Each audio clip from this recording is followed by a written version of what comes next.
Bismillahirrahmanirrahim. Assalamualaikum warahmatullahi wabarakatuh.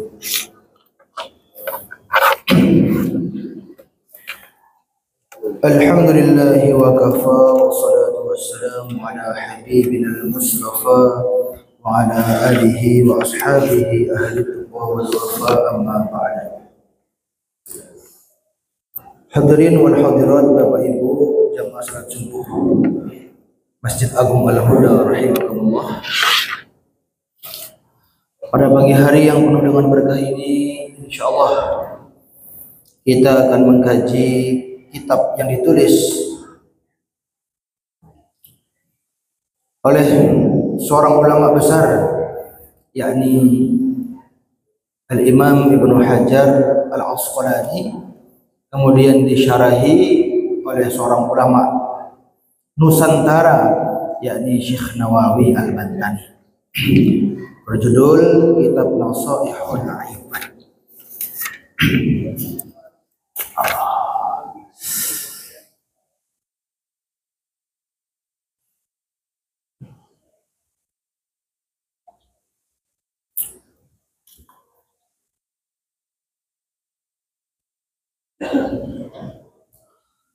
Bismillahirrahmanirrahim. Inna min na'imad dunya yakfikal islamu ni'matan, wa inna min asyughli yakfikal ta'atu syughlan, wa inna min al-ibrah yakfikal mautu ibratan, atau kama qala Sayyiduna Ali radhiyallahu anhu. Bapak Ibu akramakumullah rahimakumullah, Sayyidina Ali radhiyallahu anhu, menantu Rasulullah sallallahu alaihi wasallam, beliau memberikan kepada kita sebuah nasihat yang amat luar biasa.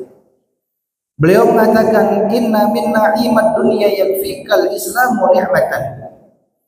Sesungguhnya dari nikmat-nikmat dunia cukuplah bagimu Islam itu yang paling nikmat.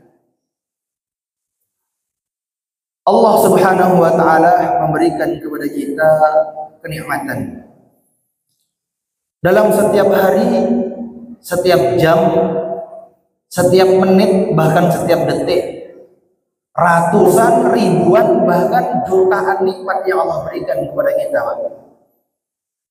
Nikmat bisa bernafas, nikmat bisa melihat dengan mata yang sehat, nikmat bisa mendengar, nikmat bisa melangkah. Sekian banyak teman-teman kita, saudara kita yang di luar sana tidak memiliki nikmat tersebut. Sungguh nikmat Allah datang kepada kita begitu amat banyak dalam setiap detiknya, hingga Allah mengatakan, wa in ta'uddu ni'matallahi la tuhsuha. Kalau kita mencoba menghitung nikmat yang telah Allah berikan kepada kita, la tuhsuha, tidak akan pernah mampu menghitungnya. Tetapi hari ini kita tanya, apa nikmat yang paling mahal itu? Apa nikmat yang paling berharga itu? Apa nikmat yang paling istimewa itu? Sayyidina Ali menjawab, inna min na'imat dunya yakfikal islamu ni'matan. Nikmat yang paling mahal bukan jabatan, nikmat yang paling mahal bukan harta, bukan kendaraan. Nikmat yang paling mahal adalah Islam. Bila kita mati membawa Islam, maknanya kita mati membawa agama yang Allah ridhoi, agama yang dulu Nabi sampaikan kepada kita. Apa itu Islam? Suatu hari turun malaikat Jibril, Pak. Malaikat Jibril turun, tanya kepada Rasulullah sallallahu alaihi wasallam, "Ya Rasulullah, man Islam?" Wahai Rasulullah, apa itu Islam? Maka Nabi sallallahu alaihi wasallam beliau menjawab, "Al-Islam huwa an tashhada anna Allah subhanahu wa ta'ala wahid la syarika lah wa anna Muhammadan abduhu wa rasuluhu engkau bersaksi bahwa Allah Esa, tidak ada sekutu baginya, dan engkau meyakini bahwa Muhammad adalah nabi dan utusannya. Kemudian wa tuqimas shalah wa tu'tiyaz zakah wa tahujjal bait in istata'ta. Salat, zakat, wa tasuma Ramadan, puasa Ramadan, dan haji ke Baitullah bila kita mampu. Itulah rukun Islam. Kemudian Jibril tanya lagi, mal iman ya Rasulullah? Apa itu iman? Iman itu antuk mina billah wa malaikatih wa kutubih wa rusulih ila akhir. Engkau beriman kepada Allah, kitabullah, Rasul Allah, takdir khairihi wa syarrihi, kemudian hari akhir. Iman kepada Allah, para malaikat, kitab-kitab Allah, para utusan Allah, kemudian hari akhir, kemudian qada dan qadar. Itulah rukun iman. Kemudian malaikat Jibril tanya lagi, mal ihsan ya Rasulullah? Apa itu ihsan?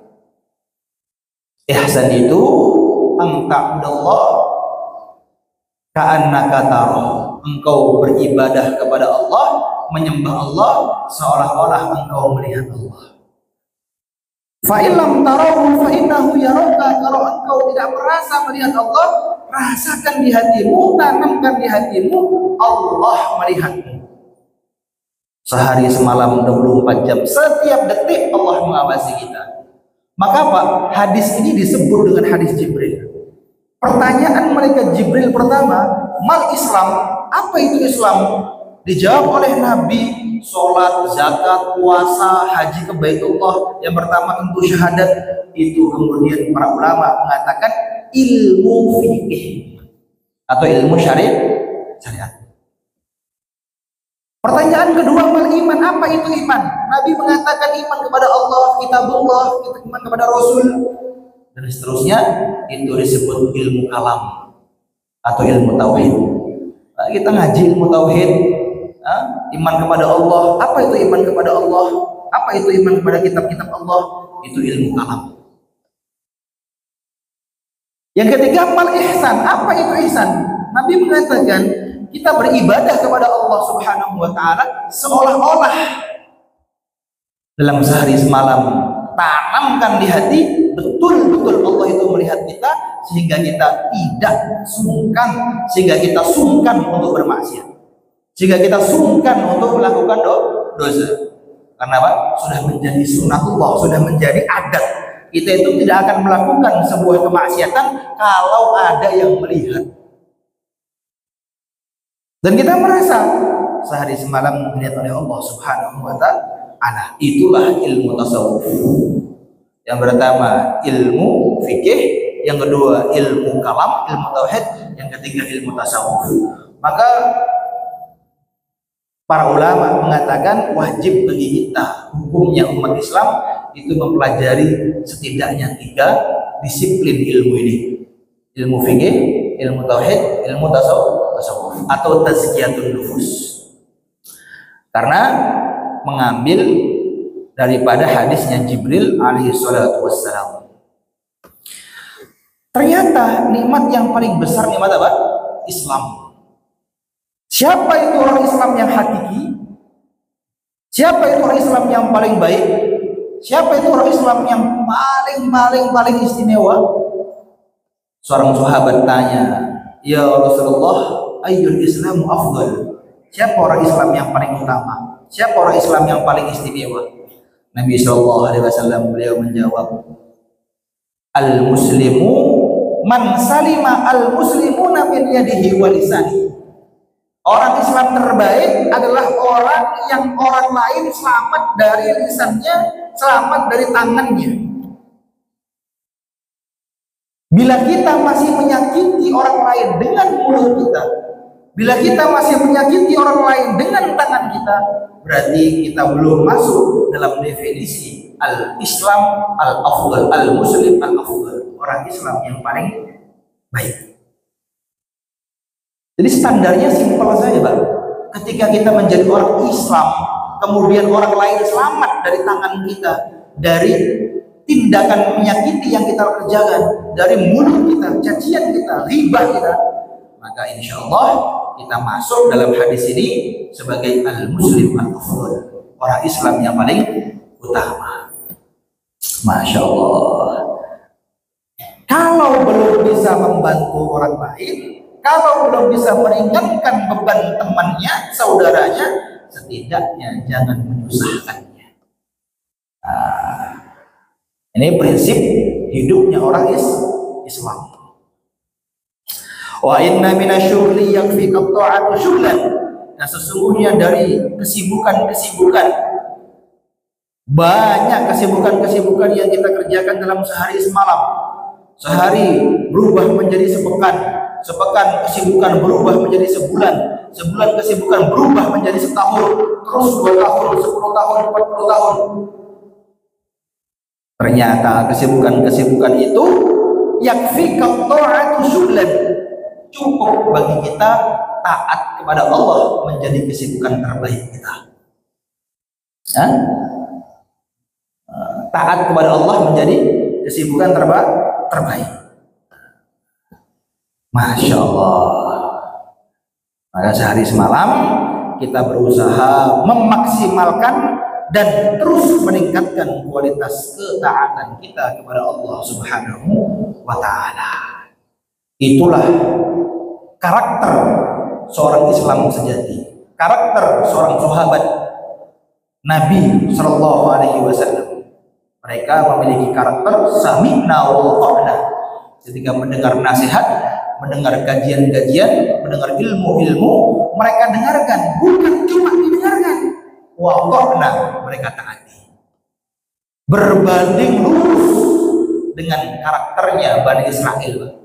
Kalau Bani Israel, umatnya Nabi Musa alaihi salatu wassalam, sami'na wa asina. Ketika mendengar nasihat, didengarkan. Tetapi setelah mendengarkan nasihat, asina, mereka bantah sendiri, enggak diamalkan. Bedanya dari sahabat radhiyallahu anhu mendengarkan kemudian ditaati. Kalau Bani Israel mendengarkan kemudian mereka tentang sendiri. Maka bagaimana kita hari ini berusaha setiap kebaikan-kebaikan yang kita dengarkan, kebaikan-kebaikan yang kita ketahui, sekecil apapun itu kebaikan, sekecil apapun itu ketaatan, kita berusaha semaksimal mungkin untuk dapat dan mampu mengamalkannya. Maka dalam hadis Rasulullah Shallallahu Alaihi Wasallam beliau bersabda, la yashba'al mu'minu min khairin hatta yakuna muntahahul jannah. Karakter utama orang iman adalah mereka yang enggak pernah kenyang dengan kebaikan. La yashba'al mu'min, enggak pernah kenyang dengan kebaikan. Min khairin, orang iman itu enggak pernah kenyang dengan kebaikan. Hatta yakuna muntahahul jannah, sampai mereka betul-betul sudah bisa memastikan kakinya injak surga. Jadi Pak, kita itu masih nginjak tembilahan. Hari ini kita masih nginjak al-huda. Maka tidak boleh kemudian merasa di hati kita puas dengan kebaikan-kebaikan yang sudah kita kerjakan. Selama nyawa masih di badan, selama nafas masih masuk keluar, maka seorang iman tidak akan pernah kenyang dengan kebaikan. Tidak boleh kenyang. Sampai kapan? Hatta yakuna muntahahul jannah, sampai kita memastikan kaki kita injak surga, baru boleh kenyang. Kemudian jangan pernah meremehkan kebaikan sekecil apapun, karena kita tidak tahu kebaikan mana yang kelak diterima oleh Allah sehingga makbul amalan kita inda Allah dan Allah ampuni dosa-dosa kita. Gak ada yang tahu. Maka dalam sebuah riwayat yang masyhur, Imam Ghazali radhiyallahu taala anhu, beliau wafat. Kemudian ada seorang ulama mimpi menceritakan kisah setelah wafatnya Al-Imam Hujjatul Islam Abdul Hamid Al-Ghazali. Beliau itu punya kitab Pak, masyhur kitabnya, berjudul Ihya Ulumuddin, kitab tasawuf yang sangat masyhur, dikaji hampir seluruh pondok pesantren di dunia ini. Ditanya oleh Allah, wahai Abu Hamid Al-Ghazali, wahai Abu Hamid, engkau aku ampuni, tapi tahu tidak apa amalanmu yang menjadikan aku ridho kepadamu? Maka beliau mengatakan, keilmuanku, bukan? Mungkin kitab-kitab yang aku buat, yang aku tulis, bukan? Lalu apa ya Allah? Maka Allah jawab, tentunya laisa kamitslihi syai', ya, jangan dibayangkan seperti makhluk.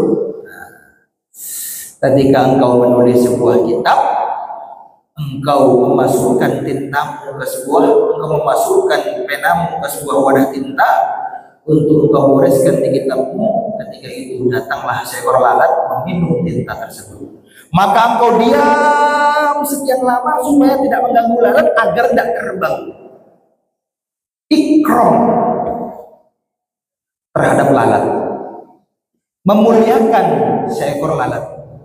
Akhirnya karena adabnya Imam Ghazali kepada seekor lalat menjadikan Allah ridho kepada beliau. Nah, dalam sebuah riwayat yang masyhur, seorang wanita, Pak, seorang wanita yang mohon maaf, wanita PSK, pulang malam melihat seekor anjing dalam keadaan kehausan menjilati tanah yang lembab. Maka akhirnya dia turun ke sebuah sumur, mengambil air dengan sepatunya, naik lagi ke atas, diberikan kepada seekor anjing yang sedang kehausan tersebut. Asbab memuliakan seekor anjing bahkan, Pak. Maka Allah berubah hatinya menjadi hati yang bersih, kemudian taubat kepada Allah, tersisa umurnya dia gunakan untuk kebaikan, wafat dalam keadaan husnul khotimah. Dari kisah-kisah ini kita bisa ambil pelajaran bahwa jangan sempat kita itu meremehkan amal meskipun sekecil apapun. Sebaliknya, la tahqirul dzunub, jangan sempat kita itu meremehkan dosa sekecil apapun. Itu dalam hadis, dalam sebuah kitab namanya Sahih Bukhari, ada sebuah hadis menceritakan, dakhalat an-naru imra'atun fi hirratin, dakhalat an-naru imra'atun fi hirratin habasat. Ada seorang wanita muslimah, seorang wanita salihah yang dulunya begitu amat luar biasa amalnya, ternyata masuk neraka, Bang, gara-gara fi hirratin habasatha. Dia mengurung kucingnya nggak dikasih makan, nggak dikasih minum, kelaparan 1 hari, 2 hari, 3 hari, sampai mati dia biarkan. Tidak berakhlak dengan seekor kucing. Akhirnya Allah murka karena tidak ada kasih sayang sesama makhluknya. Maka kita sebagai seorang hamba, yang paling penting bagi kita, yang utama bagi kita, menghamba kepada Allah, termasuk menghamba sayang kepada sesama makhluk-makhluk Allah, hatta itu hewan-hewan, hatta itu kucing, hatta itu anjing bahkan sekalipun. Maka belajar mengamalkan hadis Nabi Shallallahu Alaihi Wasallam, irhamu man fil ard yarhamuhum man fis sama. Sayangilah makhluk-makhluk yang ada di muka bumi ini, maka kelak Allah Subhanahu wa taala memerintahkan orang-orang di langitnya, para malaikatnya, untuk menyayangi kita. Hadirin wal hadirat, Bapak Ibu akramakumullah rahimakumullah. Kita teruskan satu baris lagi. Wa inna minal ibrah yakfikal mawdu' ibratan. Dan sesungguhnya dari sekian banyak pelajaran, cukup bagi kita kematian sebagai nasihat. Cukup bagi kita kematian sebagai pelajaran. Kematian pelajaran yang tidak terbantahkan. Nasihat yang tidak tertulis. Nasihat yang bukan berupa suara, diam 1000 bahasa. Tapi bagi orang yang mau merenung sejenak saja, bagi orang yang mau berpikir sebentar saja, maka dia bisa mengambil begitu amat banyak pelajaran, begitu amat banyak ibrah. Suatu hari kita akan seperti itu pula. Hari ini kita mensolatkan, suatu hari gantian kita yang disolatkan. Hari ini kita menangis karena ditinggal wafat oleh orang yang kita cinta, ditinggal meninggal dunia oleh orang yang kita sayang, istri kita, anak kita, keluarga kita, sanak famili kita, bahkan mungkin ibu ayah kita. Menangis. Ya, kullu bakin sayubka, gantian suatu hari kita yang akan ditangisi karena kematian kita. Idza ra'aita janazatan, idza hamalta janazatan, fa'lam bi annaka ba'daha mahmul. Ketika kita memikul jenazah, menggotong keranda, rasakan di hati suatu hari kita gantian akan dipikul, kita gantian yang akan digotong, kita gantian yang akan disolati, Pak. Maka betul-betul hidup itu singkat, ya. Maka seorang ulama mengatakan, adzabul mar'i hina tiflu ya'ni ta'khiru kas-salati ilal mamat dalilun ala anna muhyahu yasir kama anna minal adzali ila shalah. Semua kita, semua manusia ketika lahir di dunia, mereka diazankan di telinga kanannya, dia mau mati di telinga kirinya. Dan ketika mereka meninggal dunia, mereka disolatkan. Apa hikmahnya, Pak? Apa hikmahnya, Bu? Dalilun ala anna muhyahu yasir, menunjukkan bahwa hidup manusia itu betul-betul sangat singkat. Kama anna bainal adzan ila shalah, seperti singkatnya waktu antara azan dan waktu sholat. Begitu singkat, Pak. Di Masjid Al-Huda, masjid kita ini yang tercinta, dari waktu azan sampai ke iqamah itu berapa menit? Berapa menit? 10 menit ada? Antara itulah hidup kita hakikatnya. Hidup untuk menunggu sholat, hidup untuk menunggu disolatkan. Maka bagaimana waktu yang singkat itu kita maksimalkan untuk berbuat kebaikan. Di dunia ini, orang yang berbuat kebaikan dan orang yang berbuat keburukan tidak beda. Efeknya itu sama saja. Orang yang hari ini bangun subuh, sholat, dan orang yang hari ini tidak bangun subuh, tidak sholat, paginya sama-sama bisa bernafas, sama-sama bisa makan, sama-sama masih bisa sarapan, Pak. Betul, Pak, ya? Gak usah heran, gak usah kaget, karena emang dunia bukan tempat balasan. Al-yawmu yawmul amal wala hisab. Hari ini dunia bukan tempatnya hisab, ini tempatnya amal. Gak ada balasan. Wal akhirah yawmul hisab wal amal. Tapi ketika kelak kita ke akhirat, barulah itu tempat balasan. Tidak ada lagi waktu untuk beramal. Tidak ada lagi tangisan hanya tangisan, penyesalan hanya penyesalan, ratapan hanya ratapan. Rabbana absarna wa sami'na farji'na na'mal shalihan. Ya Allah, kami sudah melihat bagaimana mengerikannya azab. Ya Allah, kami sudah mendengar teriakan-teriakan orang di neraka, kesakitan mereka menerima azab. Farji'na na'mal shalihan. Tolong kembalikan kami ke dunia. Kami ingin amal soleh, kami ingin taubat, kami ingin sholat. Ya. Tetapi hari itu Allah Subhanahu wa Ta'ala hanya akan membalasnya, tidak akan memberi kesempatan untuk kembali ke dunia. Karena itulah hari pembalasan. Darul jaza. Darul jaza itu al-akhirah, darul amal ad-dunya. Tempat pembalasan itu akhirat, tempat beramal itu dunia. Maka dunia ini, Pak, sangat penting. Kenapa saya katakan sangat penting? Karena waktu-waktu inilah betul-betul waktu yang akan menentukan akhirat kita. Dunia itu sementara, tapi sementara inilah yang akan menentukan nasib kita selanjutnya.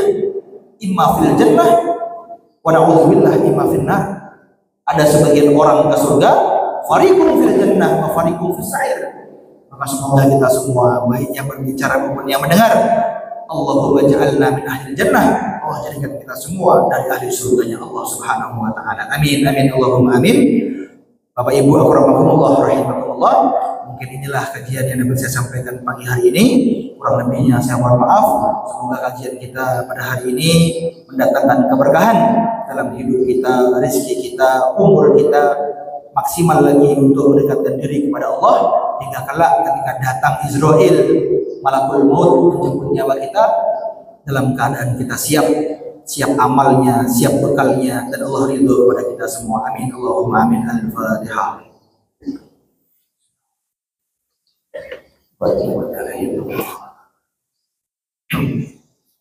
أعوذ بالله من الشيطان الرجيم. بسم الله الرحمن الرحيم. الحمد لله رب العالمين. اللهم صل وسلم على سيدنا محمد وعلى ال سيدنا محمد كما صليت وسلمت وباركت على سيدنا ابراهيم في العالمين انك حميد مجيد. اللهم اغفر لنا ذنوبنا ولوالدينا وارحمهما كما ربيانا صغيرا. اللهم اغفر لنا ذنوبنا وكفر عنا سيئاتنا وتوفنا مع الابرار. اللهم اغفر لنا ذنوبنا وثبت اقدامنا وانصرنا على القوم الكافرين. اللهم اهدنا يا الله واهد بنا واجعلنا سببا لمن اهتدى. اللهم فقهنا في الدين فقهنا في الدين فقهنا في الدين. علمنا التأويل واهدنا إلى سواء السبيل. اللهم افتح علينا أبواب الرحمة وأبواب النعمة وأبواب السلامة. اللهم افتح علينا أبواب العافية. اللهم افتح علينا أبواب الصحة. اللهم افتح علينا أبواب الجنة. اللهم عافنا من بلاء الدنيا وعذاب الآخرة. اللهم حسبنا الله لما همنا، حسبنا الله لمن عادانا، حسبنا الله لمن مكر بنا، حسبنا الله ونعم الوكيل، نعم المولى ونعم النصير. والحمد لله رب العالمين. آخر كلام والسلام عليكم ورحمة الله وبركاته.